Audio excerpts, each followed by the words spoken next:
A Dragonlance media production.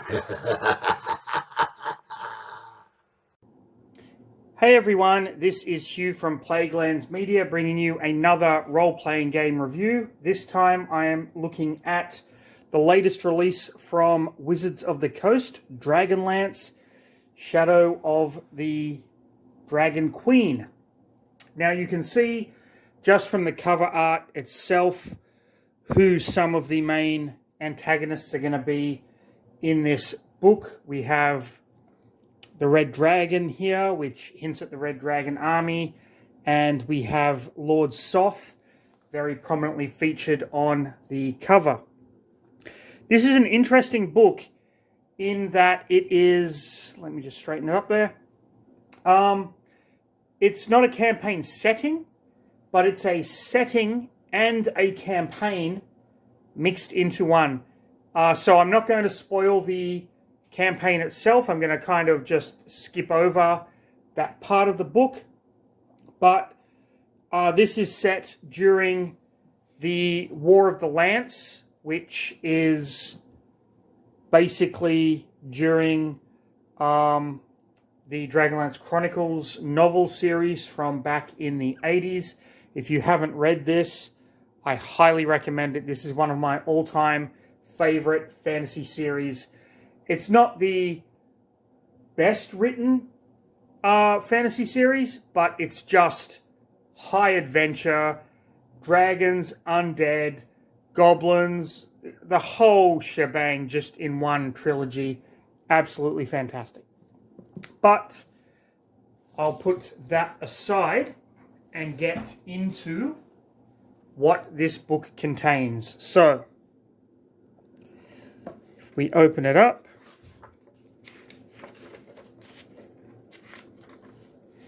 we get the opening on how to use the book.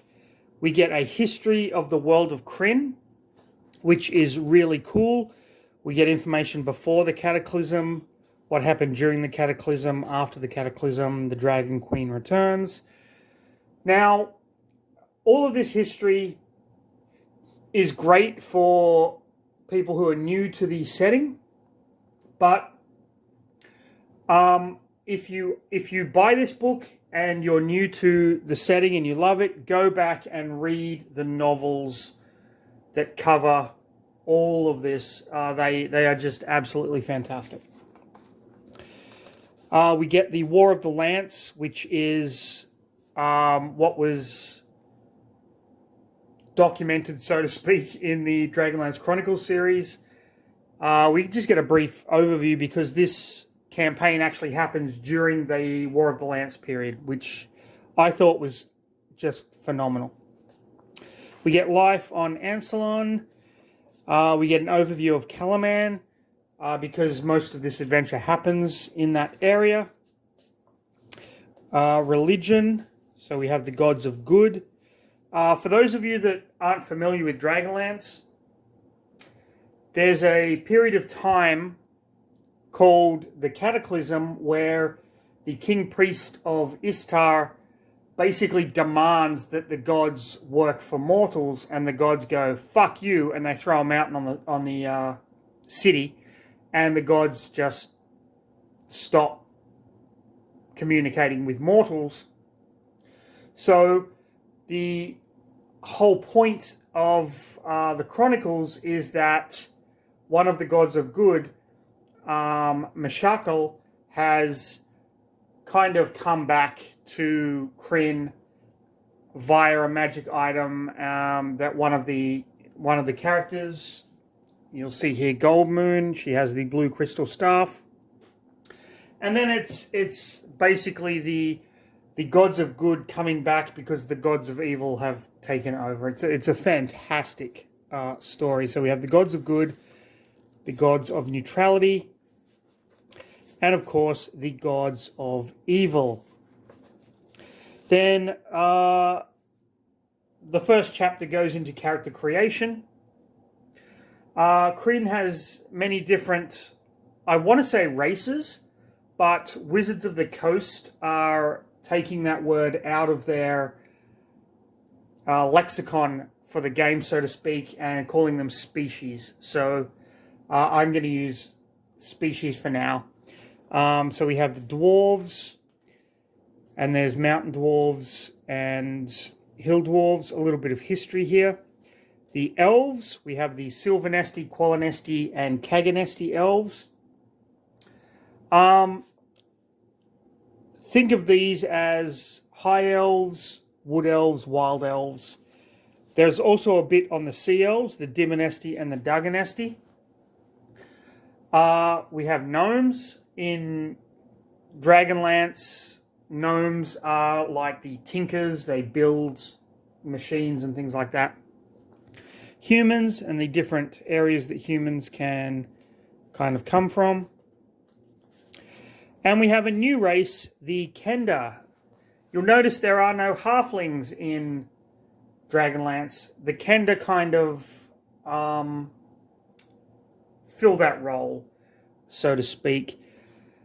It's an okay race. I'm not too impressed with it, I guess, but it's kind of fun if you want to play that option. There are some organizations. The Knights of Solamnia, they give you the Oath and Measure and the different orders, the Knights of the Crown, Knights of the Sword, Knights of the Rose. The Mages of High Sorcery, so there's the white, the red, and the black robes. The white robed mages are good, the red robed mages are neutral, and the black robed mages are evil, but they all kind of follow the same basic rules and laws and work together. To get into these orders, you have to take a test, the test of high sorcery. You can be a renegade mage, but that's frowned upon. And that brings us to different backgrounds. So if you want to play a Knight of Solamnia, you can take the background that allows you to do that. Backgrounds now come with bonus feats that your characters can take. I think this is going to be a ongoing thing in Dungeons & Dragons, starting with 1 D&D, but we will see. So you can take the Knight of Solamnia background or a Mage of High Sorcery background, and then that gives you kind of bonus feats as you go along. And you follow in their traditions, you get different spells and things like that. There's also another subclass for Sorcerer, Lunar Sorcery. A lot of the magic in Dragonlance is tied to the moons, Solinary, Lutinary, and Nuitari. And so you're now given this option of being a sorcerer whose magic is tied to the moons. This is a really cool subclass. Really, really like it. It's a little powerful, but still a lot of fun. We then have Prelude to War. This, I thought, was absolutely fantastic. So this basically gives you mini adventures that tie your characters to the main campaign. It gives you some information on the threats that are posed by the evil that is kind of assaulting Kryn. We get information on Draconians, Kensaldi Fire Eyes, and of course Lord Soth. We get a connection that the characters can have to tie them to the adventure. And then we're given 3 different preludes that the Dungeon Master can run to get them into the game. We have Broken Silence, which is kind of befitting if one of your characters wants to play a cleric. We have Eye in the Sky, if one of your players wants to play a mage of high sorcery. And we have Scales of War, if your characters are like fighters and things like that. You can mix and match them up, and it gives you a lot of options. But they are all really cool little kind of mini adventures just to tie the game together and give the players an idea of why they are there and why they are doing what they're doing. Now, I'm going to skip over chapters 3, 4, 5, 6, and 7 because I don't want to spoil any of the campaign, but rest assured, I have read through it, and it is, in my opinion, really fun. Like, your players are going to have a good time, and it's just something that is an enjoyable aside if you've ever read the original Dragonlance Chronicles, or even Dragons of Deceit, the latest book that's come out. This is a really great kind of aside to that. So we get gear and magic items. Everyone loves this. Fargab, which lets you kind of communicate with other people. The Hoopak, which is the Kenda weapon of choice. It's a staff, like a quarterstaff with a slingshot on the end of it. What's really cool about this is it's like a ranged melee weapon. Nary Crash, then we got some Gnome Siege stuff. Magic items, of course we have the Dragonlance. You can't have a Dragonlance game without the Dragonlance. For those of you that don't know, the Dragonlances are these magic items that kind of wound dragons more. Usually they are affixed to the saddle on the back of a dragon while someone is riding it. They are created in the novel by a blacksmith called Theros Ironfield, who loses his arm in the Siege of Solace, and it's replaced with what is called an artifact called the Silver Arm of Urgoth. But you know what? Just read the fucking books. You'll love them. Flying Citadel Helm and Mirror of Reflected Pasts. And then we have Friends and Foes. These are all the monsters that you are going to meet during the game. This is a spoiler, so if you don't want to see this, stop the video here. Thank you for watching up to this point. But if you do, let's check out what they have. Unclox, Caradoc, Death Dragons, the different Draconians, Aurak, Bars, Bozak, Capac, and Sivak. Each of the Draconians is based on, well, for those of you that don't know what Draconians are, the Dragon Queen Tarkesis made a deal with Paladine, so the good dragons would kind of leave. She took the good dragon eggs and corrupted them, and from them birthed these dragon men. So, like the Aurak Draconian is from the gold dragons, like the Sivak is from the silver dragons, and so on, and they each have different abilities. We have our dragon army troopers. We have Dragonels, Istarian Drone, Calaman Soldier, Kenda Skirmisher. We finally have the stats for Lord Soth. I'm going to cover this up as best as I can because, you know what? Let's just put that there like that. Lord Soth is one of the most famous villains in Dungeons & Dragons history. He is up there with Strahd von Zarovich from Ravenloft. Lord Soth is what is known as a Death Knight. He was a Knight of Solamnia who became corrupted. I'm not going to go into his background because that is going to be in a future video. But suffice to say, he is basically evil incarnate, one of the greatest villains in Dungeons & Dragons history.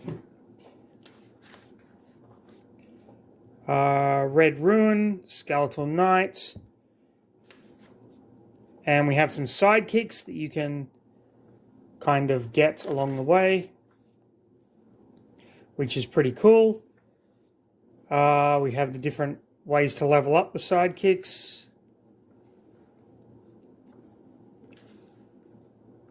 And then we have some concept art, which I always appreciate. And different maps. This is Calaman region and the Northern Wastes. This is a map of Kryn, right there. And, of course, we have the map that you can tear out of the book, but I never actually do. So there you have it. That is Dragonlance, Shadows of the Dragon Queen. What did I think of this book as a Dragonlance fan? Fucking love it. This is definitely one that when my current campaign of Call of Cthulhu ends and we start to move into other areas of role-playing, this is one that I'm going to bring up with my gaming group to say I'd really like to run this. It's going to be a toss-up between this and Conan Adventures in an Age Undreamed Of, but this is right up there. Absolutely fantastic book. It's not without its problems, but most Wizards of the Coast stuff have one or two minor issues that are really easy to fix. You don't really need to bitch about them. So this is Dragonlance, Shadow of the Dragon Queen. If you enjoyed this video, like, subscribe, hit the notification button to get notified whenever I put out another video, usually once or twice a week. Leave a comment. Let me know if you've read Dragonlance. Let me know if you enjoyed Dragonlance. Let me know what your favorite Dungeons & Dragons setting is. But most importantly, stay safe. Have a fantastic rest of your day. And I'll see you in the next video.